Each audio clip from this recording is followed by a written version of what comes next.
સમાચારો તરફ નજર કરીએ તો મોરબીના વજીપર વિસ્તારમાંથી અપહરણ કરાયેલ 11 વર્ષના બાળક હિતેશ ચાવડા મામલે ચોંકાવનારો ખુલાસો થયો છે। પરિવારે રવિવારે બાળક ગુમ થતા પોલીસમાં ફરિયાદ નોંધાવી હતી, જેને લઈને પોલીસે જુદી જુદી દિશામાં તપાસ શરૂ કરી દીધી હતી, જેમાં ગુમ થયેલા બાળકના માસા હાર્દિક ચાવડાની સામે હિતેશના પિતાએ પહેલેથી જ શંકા દર્શાવી હતી, જેના આધારે પોલીસની પ્રાથમિક પૂછપરછમાં જ તે ભાંગી પડ્યો હતો અને કબૂલાત કરી હતી કે તેણે જ બાળક હિતેશનું અપહરણ કર્યું હતું અને તેની હત્યા કરી નાખી હતી।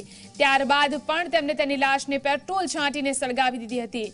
પોલીસે દુંડા ગામની સીમની અંદર ઘટના સ્થળે જઈને તપાસ કરતા સળગી ગયેલા બાળકના અવશેષો સિવાય કશું હાથ લાગ્યું નહોતું। હત્યાના બનાવમાં આરોપી માસા તેમજ તેની સાથે અન્ય કોઈ સંડોવાયેલા છે કે નહીં તેની ધરપકડ કરવા માટે ચક્રો ગતિમાન કર્યા છે।